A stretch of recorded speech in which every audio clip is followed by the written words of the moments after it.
Hello, I'm Kads, and welcome to today's video.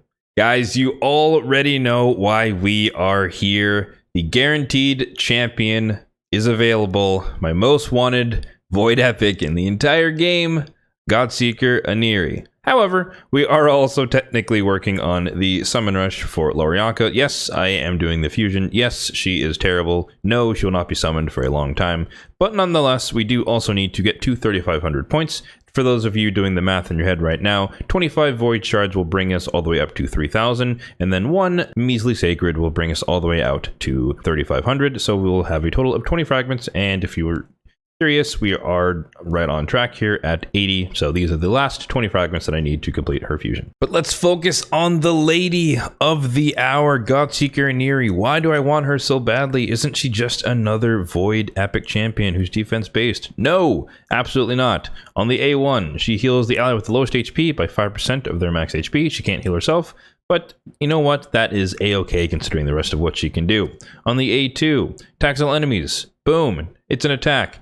Second thing, heals all allies by 15% of their max HP. Unfortunately, you wish that was her max HP because you probably build her a little bit tankier, but nonetheless, it's fine because it also decreases the duration of all buffs on all enemies by 1 turn and increases the duration of all buffs on allies by 1 turn. So she can keep your buffs up the entire time. Most buffs last for 2 turns on a 3-turn cooldown, and when you have a buff extender like this going in there on a 3-turn cooldown, that means they will last for a 3rd turn, meaning that you can keep them up indefinitely. But that's not all. She also has one of the best revivals in the game on a 4-turn cooldown when booked, revives a dead ally with 50% HP, and then fills her turn eater by 50%, and resets the cooldowns of all of their skills.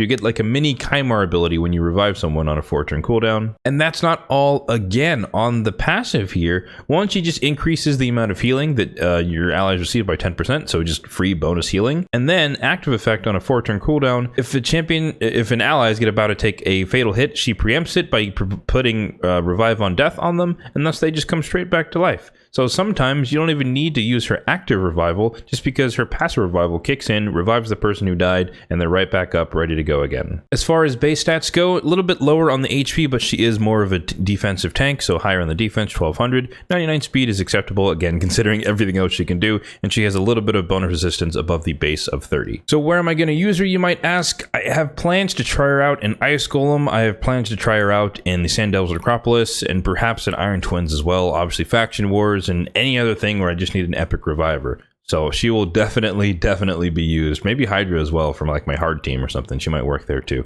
So I will have a lot of fun with this champion, and I'm excited to use her, get her, and build her. So of course, here we're going to be pulling majority voids with 1 sacred, so there's a chance that we could see Madame Ceres or Scalix. I have both of them, so I don't really need it. I highly doubt we're going to get another legendary. We've been on a hot streak lately, so anything can happen.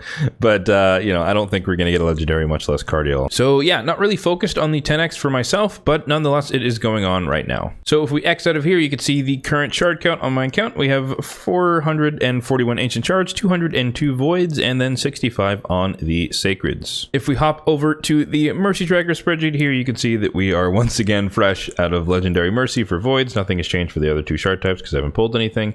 And believe it or not, we are actually basically in Mercy for a void epic. So there is technically a tiny chance that we could get Godseeker Aniri early.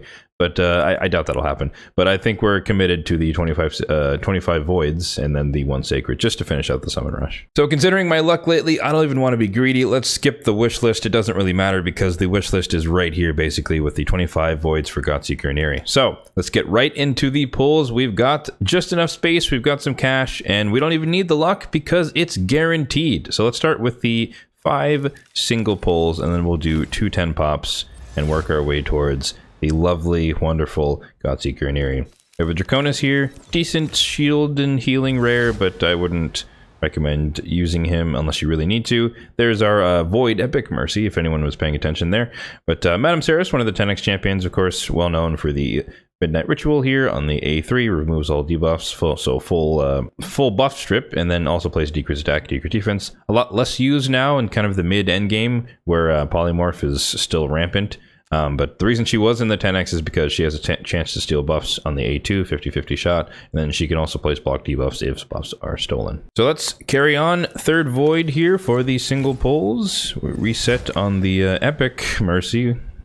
And actually, yeah, we did hit the 10x there, so that's kind of interesting. Drowned Bloat Wraith, really annoying in as an enemy in secret rooms, but not really that useful. Interceptor, not really that useful. And there we go, that should be the 5th void that we've pulled towards the Kadsistency Gear Grinder. Decent rare, really good for like HP based champion secret rooms, but also decent if you need a reviver for your faction wars team. You can definitely keep him at 50 and he'll be able to do the job. So now we are primed with the 5 voids, and then we can go straight into the 10 pops. Here we go, 15 out of 25 towards our guaranteed champion here. And this is a non-2x, so once again, you should expect that we're not going to get that many epics, if any at all, in this period.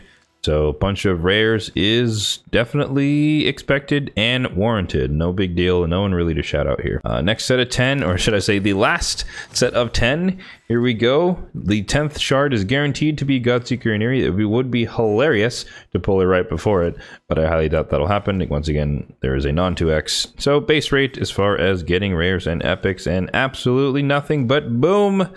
There she is, finally acquired on the account, Godseeker Aniri. Thank you, Plarium, for doing another guaranteed event for her. Believe it or not, side note here, this is the 2nd time she's been a guaranteed champion. So this is the 1st time that Plarium's ever done a repeated guaranteed event for a champion. So I don't know if that's a precedent going forward. Maybe that's more so just for epics, because there's so few of them that are that high quality that people would really want to pull guaranteed shards for them.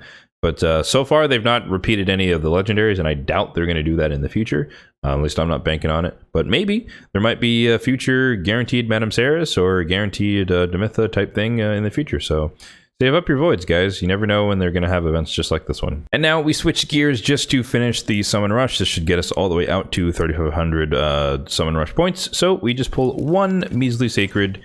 No harm, no foul, not expecting anything in epic as you'd expect, and we get to Theresk. She's a relatively underwhelming epic, not much to say in her kit, but she is one of the few champions in the game that does have the decreased resistance debuff, which, as we've talked about previously on the channel, especially with Loriaca, it's a relatively underwhelming and less impactful debuff compared to just running increased accuracy on your team. So now let's double check my math and just confirm that we get all the way out to 3,500. Yes, indeed. So the fusion is complete. We also get some turtle soul coins there, which is pretty nice, and some soul essence, which I do need because we are saving up some essence to buy some I think a tier 3 soul for my Rhodos the Lost Groom, so hopefully he comes into the shop one of these days. And with that, Godseeker Aniri is finally acquired, and the Great Hoof Loriaca fusion is complete, and now she can join the collection of the unsummoned here on my account in the portal. That will do it for today's video. We're going to keep this one short and sweet and to the point because we got exactly what we wanted to get from it on both fronts. So as always, if you enjoyed this video, then be sure to hit that like button down below, but also you can hit that subscribe button down below for more content just like this one in the future.